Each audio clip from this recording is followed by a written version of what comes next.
What is up, our national wrestling shooters, members of viewers? This is Scott Casey Gale, the owner and the chairman creator of the National Wrestling Shooters. Today, I'm going to give my recap and review of Lucha Underground Season 4, Episode 2, entitled The Dark Darkness and the Monster. It was a great episode. Season 4 is off to a great start. Okay, here we go. Dario Cueto is dead, and his father Antonio is now in charge. He might be played by the same actor, but Antonio Dario Cueto is dead, and his father Antonio is now in charge. He might be played by the same actor, but Antonio is very different from his son. During the conclusion of last week's episode, Antonio congratulated Pentagon Dark for his victory and announced that he will defend his championship against Mantanza Cueto in this week's episode. Opening segment. Katrina appeared out of thin air and unveiled the case where the gauntlet of the gods is supposed to be, but it was missing. King Kranos said he has hidden the gauntlet of gods because even he knows the same trophies are too dangerous to display. He can't let someone strike on the seven Aztec tribes. He said he gave it to someone for safekeeping and doesn't know where or when he hid it. Katrina says that she needs the gauntlet to become human again, and King Kranos says he doesn't care about her problem. Ooh, what a really bizarre but good way to open the show. See, this is what I like about Lucha Underground. It's created by Robert Rodriguez. Robert Rodriguez is very is like a Quentin Tarantino. This is very much like Quentin Tarantino, Robert Rodriguez mixed together. So it's a good thing because Lucha Underground is like a TV show. It's a TV show that about wrestling. Like it's not a yeah. So it's not a wrestling company, but Lucha Underground is a TV show about wrestling. Okay, then the first match, the Mac Killshot and Son of Havoc versus Infamous Incorporated. Trios Championship match. Famously came out and said announcer Melissa Santos doesn't have all of the facts when she announced the members of the Infamous Incorporated. He said Dr. Wagner and Tiano are busy making money for him in Mexico, so Infamous Incorporated is getting a fresh coat of paint with 3 new clients: Big Red Steve, Sammy Gaver, and Jake Strong, formerly known as Jack Swagger in WWE. This is a very fast-paced match, which is typical in trios matches like this. Sammy Guevara and Killshot started things up. Guevara put a middle finger in Killshot's face, and he ate a backhand foot. Then Son of Havoc took the tag wrestle with Sammy, and who hit Havoc with a nice drop before Big Bad Steve got the tag to take over. Jake Strong took a tag next and ended up outside where Killshot hit a knee from the apron, and Guevara landed back with a kick to take Killshot off the apron, followed by a suicide dive from Son of Havoc to Sammy Guevara. The match continued until Strong caught Killshot in the air and put him in the ankle lock. Killshot tapped out, but the referee was distracted. The Mac hit the Strong with a boot to the face, and Big Bad Steve got the tag, and Steve took a stunner from the Mac, and shooting star press from Son of Havoc for the win. Winner Son of Havoc, the Mac, and Killshot to retain the Trios Championship. Good match, really good Trios match. I'm glad to see Jack Swagger as Jake Strong in Lucha Underground. So apparently he's playing the character of Jake Strong, which is very which is very great because there were rumors that there was rumors that Jack Swagger signed with Lucha Underground, and he did. So Jack Swagger is now part of Lucha Underground, and congratulations to him. Hope he gets the right push because I know Lucha Underground does not disappoint. And then after the match was over, Jake Strong went back to the ring and destroyed his partners, including Famous B, who ended up in the ankle lock to end up the segment. Wow, that was great. That was awesome. And Antonio Cueto came out and said one of his son's concept was brilliant, the gift of gods.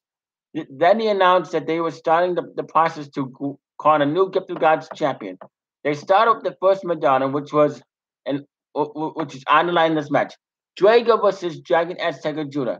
Drago offered a handshake, and when Henderson went to shake his hand, he received a boot to the gut. The two traded some back and forth offense and were pretty envying this match in the beginning. Cobra Moon provided a distraction on Dragon Azteca from a moment, and Then the two counted, didn't continue until Azteca ended up the outside side of the ring, and Drago hit a dive to the floor. Once they were turned inside, the two ended up on the top of the rope, and then Drago started to untie Antezca's mask. He exposed Antezca's face and kicked him.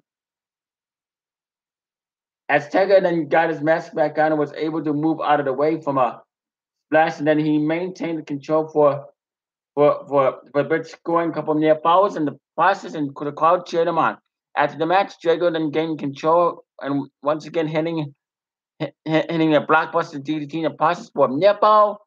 Then Drago was caught on the top rope, and Azteca hit him with a flipping pinning bomber while he kept Drago's legs crossed and was able to scare the people. What a Dragon Azteca Jr. Another good match, another good match. I like matches like this. This is awesome. I mean, wow. Taking Azteca's mascot, that was interesting too. Season 4 has been really off to a great start for Lucha. And then Johnny Mundo showed up after the match and distracted Cobra Moon, so Tai Valkyrie could hit a spear on her. Antonio Cueto was backstage in his Ice House office when Katrina showed up out of thin air again. She's still stuck in between Earth and the Spirit. Well, she desires Phoenix in a coffin. She convinced Cueto to book a great consequences match with Phoenix and Mil Muertes next week. Oh, I like this. I like how she just appears out of thin air. That's really interesting.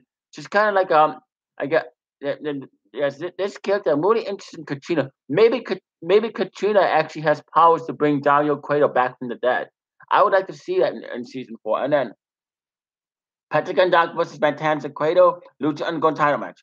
Pentagon met Matanza on the outside as he made his way to the wing.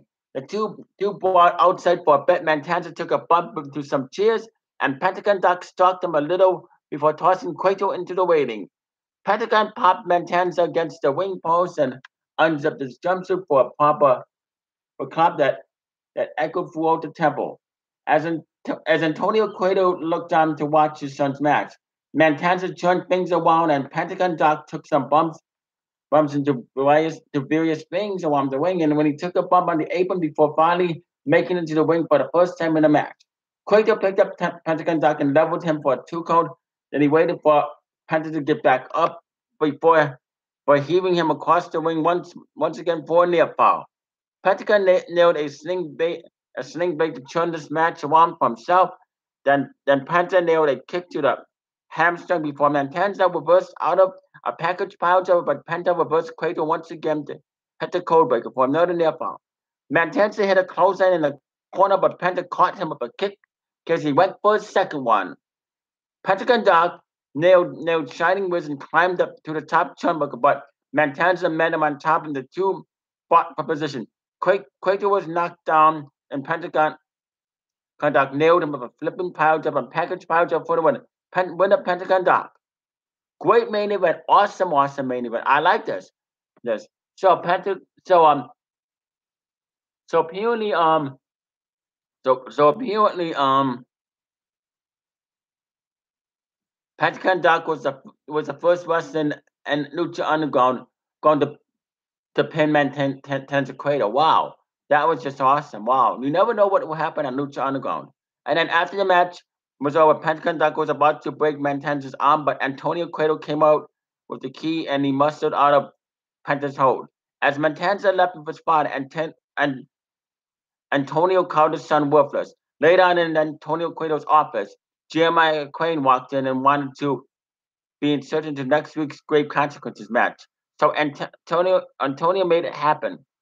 And I would give this episode of Lucha Underground Season 4, Episode 2, titled Darkness in the Monster, 5 stars, 2 thumbs up, way up.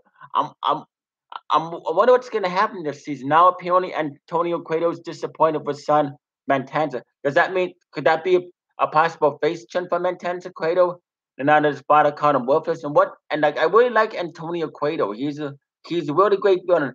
His son was a great main antagonist, and so is Antonio Cueto. So, what's going to happen in the women? There's only 21. There's only 20 remaining episodes now, like 20 remaining episodes. So what's going to happen in the 20 remaining episodes? How is it going to end? How is it going to end? Where are they going to go with the Antonio Cueto character. What's he gonna do? And will Dario Cueto stay dead, or will Dario Cueto be brought back to life? Because can Katrina actually bring Dario Cueto back to life? We'll find this season anyway. 5 stars, 2 thumbs up, way up, 8 triple plus. Comment down below in the comment section. Tell me what you thought about this episode. What do you think is gonna happen in the 20 remaining episodes? Anyway, you know who to subscribe to. You stay classy, live long and prosper, and peace out.